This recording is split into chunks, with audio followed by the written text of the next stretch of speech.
Esse vídeo vai ser polêmico, mas é importante.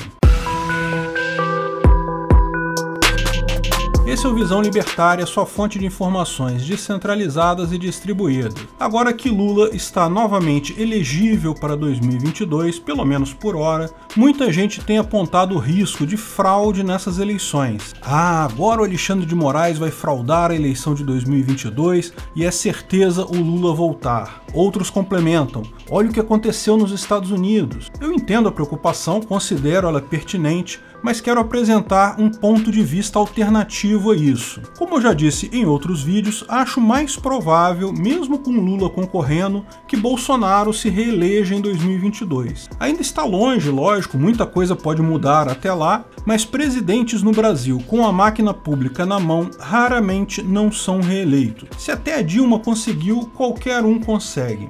Mas e a fraude? Não vou dizer que não vai haver fraude, apenas que o tipo de fraude que acontece com mais frequência em eleições não é a que você espera. Portanto, você precisa ficar atento a outros sinais para identificar fraude em eleições. Tipicamente, elas acontecem antes da eleição, não durante a votação, nem depois na totalização.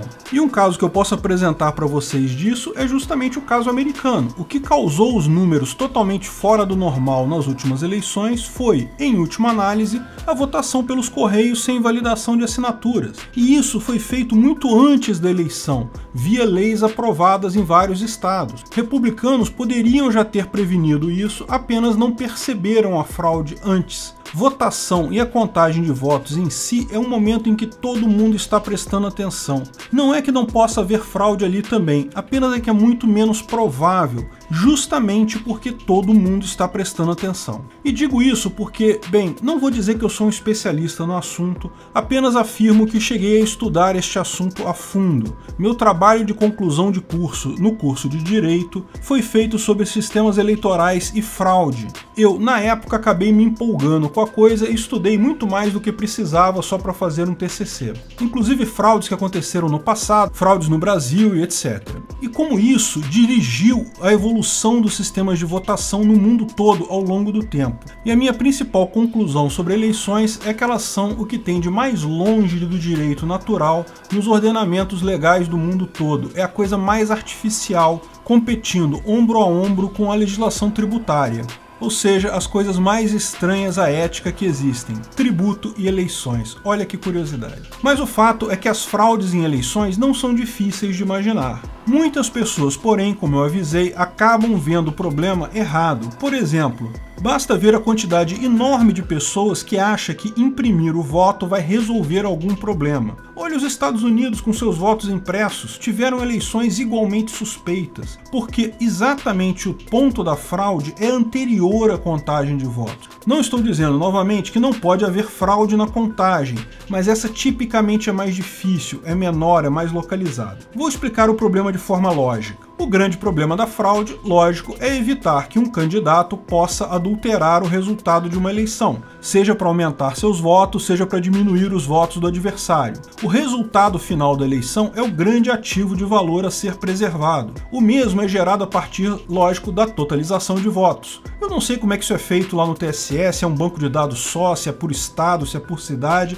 mas seja como for, existe uma forma de consolidar os dados de várias urnas. As urnas eletrônicas geram os dados da votação para a totalização e, ao mesmo tempo, geram os boletins de urna que podem ser contabilizados por partido de forma independente. Isso meio que garante contra fraudes no processo de totalização, porque muitos partidos, muitos candidatos fazem essa conta na mão para verificar que não há perda de voto em algum lugar. Agora, o resultado final é um só, é um grande relatório somado de números. O número de urnas eletrônicas no Brasil é de aproximadamente 500 mil. E se alguém for fraudar essa parte final do processo, tem que fazer isso em 24 horas ou no máximo 48 horas, porque é o prazo em que acontece a inseminação da urna, a votação, a totalização e a declaração do vencedor. Tipicamente, no dia da eleição, mais à noite, já sabemos quem ganhou. Embora, de novo, segurança 100% seja impossível, tudo tudo pode, em tese, ter fraude, na prática é um prazo muito curto, com um universo relativamente pequeno de pontos a atacar.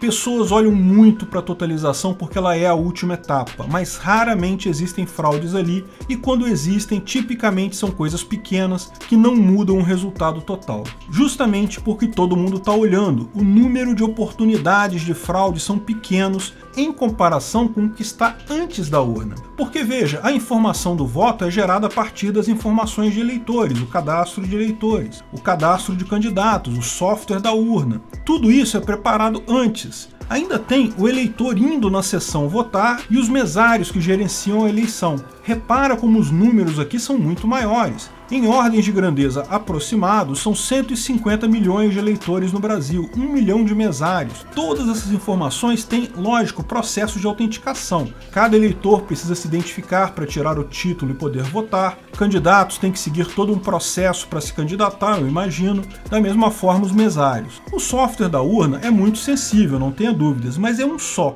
e passa por um grande número de verificações até pelos partidos políticos. Finalmente, o eleitor também precisa se autenticar com biometria na hora de votar, o que também é uma segurança a mais, uma autenticação.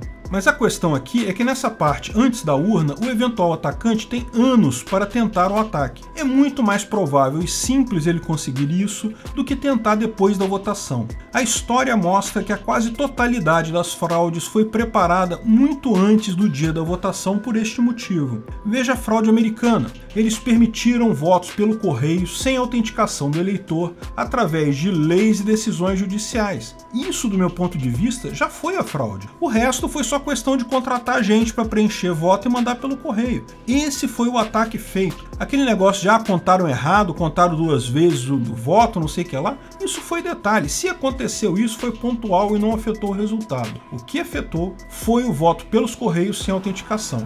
E esse ataque foi feito muito antes da eleição e os republicanos deixaram passar. Na contagem final dos votos, pode ter tido alguma fraude? Até pode, mas como disse, a chance é pequena e se teve foi pontual. Não mudou o resultado de forma significativa. No final das contas, se as pessoas estão preocupadas com a segurança das eleições de 2022, elas precisam prestar atenção no que está feito antes do dia. Primeira coisa, esqueçam voto impresso. Eu também acho que seria algo desejável, mais do ponto de vista de satisfação social do que do ponto de vista técnico. Tecnicamente não resolve nada, porque em tese o eleitor vai continuar reclamando que a impressora imprimiu o voto errado. Recontagem manual não resolve absolutamente nada, é só ver as recontagens do Trump e mais, todas as recontagens da história. Portanto, tecnicamente isso faz zero diferença, essa coisa de voto impresso, mas como muito bem decidiu a Suprema Corte alemã neste caso, o processo de votação precisa ser compreendido e entendido como seguro, mesmo por aqueles que não têm capacidade técnica. Por isso, no final das contas, eu sou favorável ao voto impresso sim. Ele só não vai resolver questão de fraude, vai resolver apenas questão de legitimidade eleitoral. De qualquer forma, é inviável implementar isso até 2022. 2022 é ano que vem. Só a licitação para comprar urnas com votação impressa já é totalmente impossível. Portanto, para 2022, esqueçam. Fraude, por outro lado, se houver, vai ser do outro lado. Por exemplo, ministros derrubando a necessidade de autenticação biométrica para votar. Muita gente não percebe o problema por trás disso. Existem um sem número de títulos vendidos no Brasil. O político busca uma família pobre do interior e compra os títulos das pessoas. Dá uma grana para eles e fica com os títulos. Depois manda algum cabo eleitoral dele medianamente parecido com a pessoa ir votar. Sem autenticação no momento da votação, certamente abre, nem que as pessoas fiquem colocando o dedo na urna por conta de coronavírus. Vamos acabar com a autenticação biométrica. Olha a fraude aí. Outro truque muito comum são mutirões de emissão de título. Governos, principalmente os de esquerda no Nordeste, eu tenho certeza, vão inventar iniciativas para o eleitor regularizar sua situação eleitoral. A ideia é fazer um monte de gente nova tirar título, porque com isso eles conseguem passar também um monte de gente tirando título falso. Tem que ser mutirão, porque senão dá na pinta aparecer aquele monte de título novo sem motivo algum. Mas como teve um mutirão, vai o pessoal do partido lá tirar o 3º, 4º, 5º título eleitoral e consegue dessa forma fazer fraude também. Outra iniciativa que você pode ajudar é se voluntariando como mesário. Sim, eu sei, é terrível perder o dia inteiro, mas o que acontece em muitas cidades pequenas é que funcionários públicos esquerdistas acabam sendo a totalidade dos mesários. E sabe o que pode acontecer se todos os mesários de uma sessão se mancomunarem e resolverem fraudar a votação? Bem, é só você pensar. Faltando 15 minutos para o encerramento da votação, eles podem pegar a lista das pessoas que faltaram, que não foram votar, e podem votar no lugar deles. Pensa bem, não tem nada que impeça isso. A única coisa que impede isso é se houver um mesário que não quer se compactuar com os outros. Mas se todos estiverem juntos, como descobrir isso? O ponto é que a fraude eleitoral é possível sim, mas tipicamente ela não acontece onde você acha que aconteceria. Isso é uma característica, na verdade, de toda fraude, porque fraudes óbvias, aquela fraude onde você espera, você acaba não vendo ela. A fraude que te pega é a fraude que você não espera. Mesmo o caso de fraude no software da urna. Tecnicamente é possível, claro, mas na prática é um ponto tão visado que as possibilidades acabam sendo pequenas. Dos vários sistemas eleitorais que eu estudei, o brasileiro não é ruim não em termos de segurança. Acho mais resistente a fraudes do que, por exemplo, o americano, claramente. Ademais, se o sistema de votações brasileiro fosse tão facilmente fraudável como alguns pensam, eu tenho certeza absoluta que Bolsonaro não teria sido eleito, porque certamente ele é um cara que a elite política não quer de jeito nenhum. Certamente teriam fraudado contra ele. E tem gente falando que fraudaram no primeiro turno, mas se fraudaram no primeiro turno, por que não fraudaram no segundo? Pesquisa é besteira, é só dizer que teve uma virada na última hora. O fato é que, se você está preocupado com fraude, preste atenção nos pontos significativos que levantamos. Menos autenticação, mutirão de regularização eleitoral, fim de biometria, fim da necessidade de documentos para votar, facilidades para votar,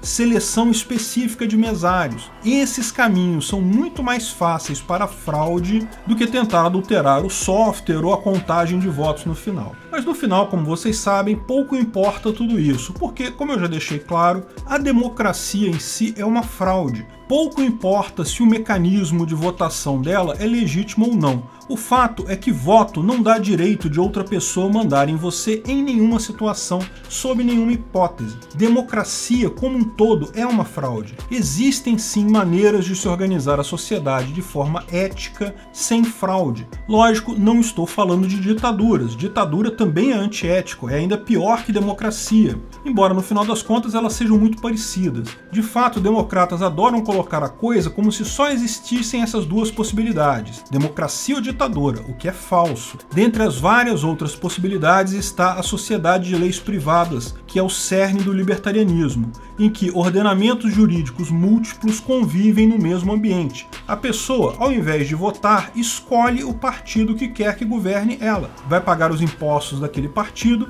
vai obedecer às leis daquele partido, no ordenamento jurídico dele e pronto. Não há por que todo mundo se submeter ao mesmo ordenamento jurídico só porque 50% das pessoas mais um votou nele. Isso é um absurdo. Cada pessoa deve escolher a empresa de leis privadas que achar melhor. Para entender mais detalhes do que é uma sociedade de leis privadas, veja o meu vídeo O que é uma sociedade de leis privadas no canal Ancapsu Classic, onde eu coloco os vídeos mais teóricos sobre o assunto.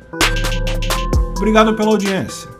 Esse vídeo foi um oferecimento de armataweb.com, cloud e serviços de data center. 100% de compromisso com a satisfação e privacidade dos clientes. Aceitamos Bitcoin. Veja o link na descrição do vídeo. Se você gostou desse vídeo, clique no like e compartilhe ele em suas redes sociais. Se inscreva no canal para nos ajudar, clicando no botão vermelho abaixo. Se quiser ser avisado de novos vídeos, clique no sininho ao lado. Saiba mais sobre o nosso projeto no site visãolibertaria.com. Lá você pode sugerir novos artigos, escrever artigos, patrocinar e muito mais. Confira visãolibertaria.com. Até a próxima!